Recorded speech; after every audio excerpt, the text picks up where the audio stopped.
welcome to the very first episode of Talkin Hip Hop. I'm your host, JustKeekz, and you're probably wondering, what is this? Why aren't you recording in your room? What's going on? I will explain to you what this show is. Talkin Hip Hop with JustKeekz is a web series talk show I created. I created it because I noticed that there are a lot of people in Toronto who are doing remarkable things, but they're not getting the recognition that they deserve. So hopefully this show can serve as a platform for those upcoming entrepreneurs, upcoming artists, or any local talents in the city to come in and talk about their work or discuss any projects that they have coming up. So you definitely don't want to miss out on this series. So please hit the subscribe button and join me for the first episode of Talkin Hip Hop with JustKeekz. So I have a very special guest with me here today. This person holds many titles. He's an entrepreneur, a producer, a rapper, and what I know him as, a DJ. This is KidAlchemy. What's up? What's up? How you doing today? Pretty good. So, I have a bit of an icebreaker to play with you. Sure. So, before we start the interview, we'll just hop into this game. I'll explain to you how the game works. If you don't understand or you have any questions, let me know. Okay, cool. Let's get it going. So you have a time of 3 seconds to answer each question correctly. Wait, 3 seconds? 3 seconds. Okay, I'll try. Let's see. Okay. So there are 5 questions, and in order to win, you must answer at least 4 of the questions correct. And if the timer runs out and you answer the question right, you will not receive the point. Wow. So you must answer it before the timer goes off. Okay, let's get it going. So it will be up to me to give you the point if you answer exactly at the time that the bell goes off.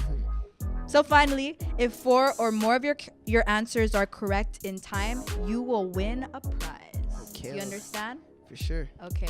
And me reading out the question won't add into your time. I'll let you know when the timer begins. Okay, because I was like, oh, that seems very unfair. Like, what's going on? So the first question is, 6ix9ine, Kodak Black, and 21 Savage featured in a song together before 6ix9ine was sent to jail. Is this true or false? Okay, let's go.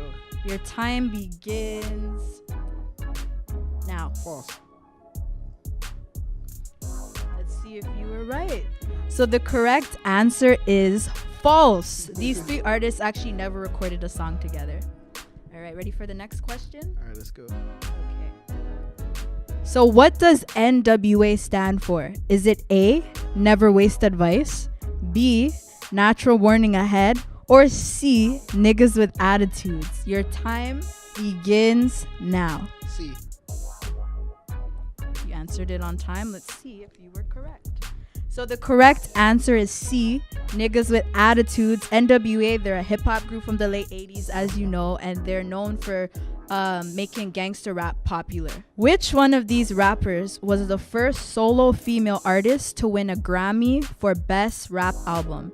Is it A, Lauryn Hill, B, Nicki Minaj, or C, Cardi B? Your time begins now. I'm gonna go with Cardi B. So the correct answer is actually C, Cardi B. Jeez. I don't know how you got that right, That but was a like, total fluke, so homie. actually this year in the Grammy, she made history as she became the first woman to win Best Rap Album as a solo artist. Wow. However, Lauryn Hill won back in like 1996, but she won with the Fugees. Yeah. So yeah, Cardi was like the first person to win on her own. Oh, yeah. So that's a big deal, and I'm surprised you got that right. You have 3 questions out of 5 of them correct. So if you get 4 questions right, you win a prize. Let's move on to the next question. Drake and Tory Lanez performed Controlla together at the 2017 OVO Fest. Is this true or false? Your time begins now. False. Let's see if you were correct. So the correct answer is true. Oh, snap. Drake actually brought out Tory Lanez during the 2017 OVO Fest to perform Controlla. That is crazy. But I can understand why you think that's false. Because when the song came out, they were beefing. I didn't really follow up with it. Yeah. But, I was shocked when I found that out too. So that's crazy. So you still have 1 more question to redeem yourself. This is the last question. Listen carefully. So Dr. Dre left Death Row record label in 1996. He later went on to start his own label. What was this record label called? Is it A, Aftermath Entertainment, B, Rockefeller, C, Determination, or D, Good Everyday Inc.? Your time begins now. Aftermath. Let's see if you were right. The correct answer is A, Aftermath Entertainment. I got it, you know. Okay, so you answered 4 out of 5 correct. I'm just going to ask my buddy over there if it's actually right. How did he get 4 out of 5 correct? Jeez. So you received this prize. Oh, shoot. Okay.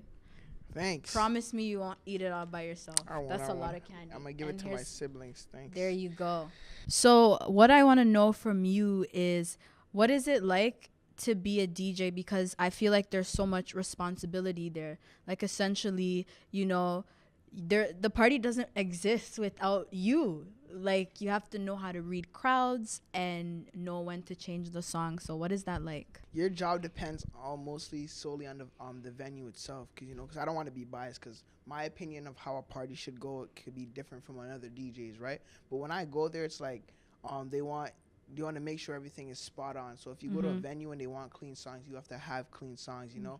I hated that. I always hated it. You know, with the dirty songs, I can always come prepared with the songs. The crowd, I got the crowd. But, when it comes to getting songs, like clean songs, it's also a pain for me, Like, reading the crowd is, like, not much of an issue. It's easy to understand what people want to listen to based on the vibes. You're the DJ, so you set the vibes, So what sparked your attention or inspired you to start DJing? Or was this something that you knew you always wanted to do? Well, like, when I was in high school, like, not too long ago, I was in, like, grade 9. I used to always see people DJing, but I never really cared too much for it because I was just a troublemaker at the time. I just give a lot of trouble. But one of my friends, he had family members who DJ'd, and also DJ Dime. That was around the same time DJ Dime was just hopping on his DJ game. We're all chilling in the same group.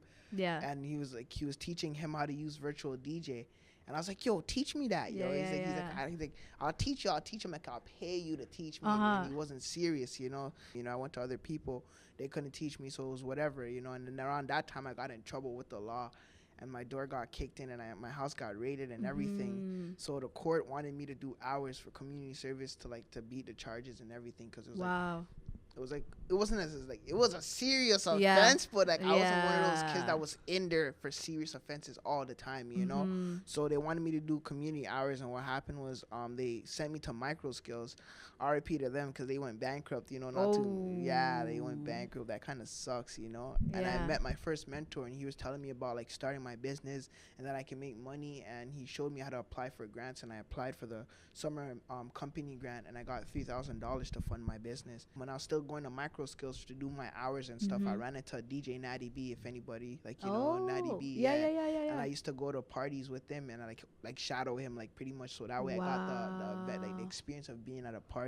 So the people you met at the community center, they're the ones that gave you the tools and helped you to start DJing and kind of find your path and make your, your career and the things you wanted to do start to become more clear. Wow. So it's crazy how that worked, because if it wasn't for the situation that happened with your house, you wouldn't have developed this or know about this stuff. Essentially, sometimes bad things can lead to good things. Wow, I didn't know that. That's crazy. A lot of people, when I tell them, they're like, no way, man. I can't believe.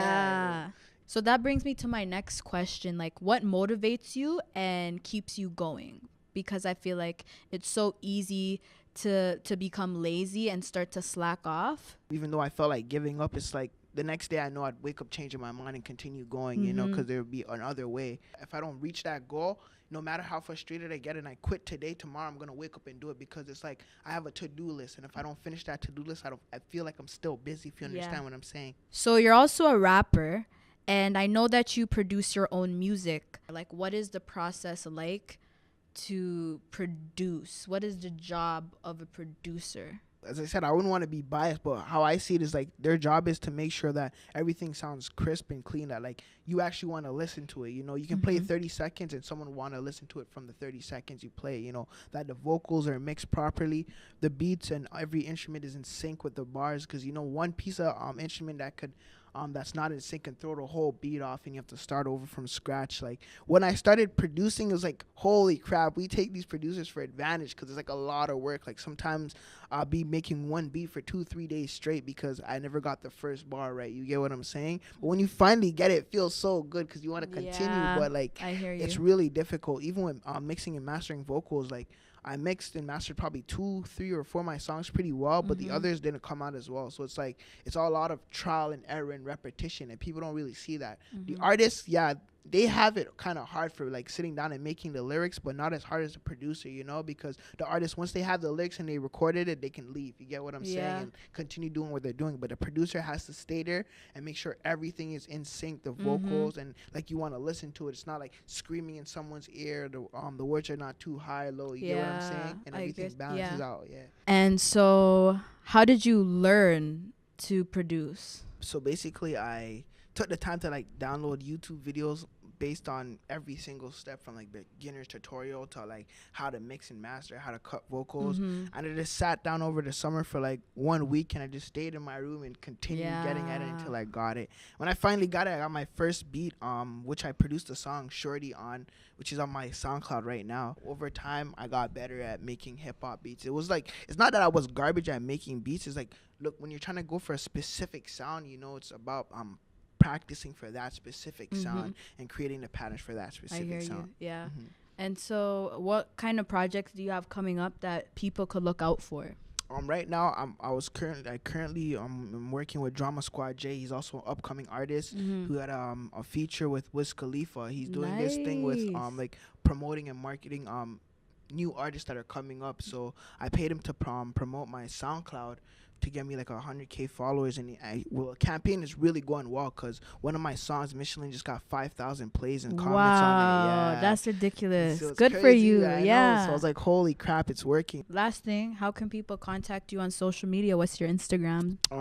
IG.DJFLOW 2_, you know. Also subscribe to Kenisha's YouTube channel and hit her up and she'll guide you to me, you know. Thank you for being on my show. Of course, I really appreciate it, man. No problem, man. No problem. You were like my first guest. That's so dope. That's crazy, I know. But yeah, you heard it first. It's been real. Thank you for watching the first episode. Make sure to hit the post notification.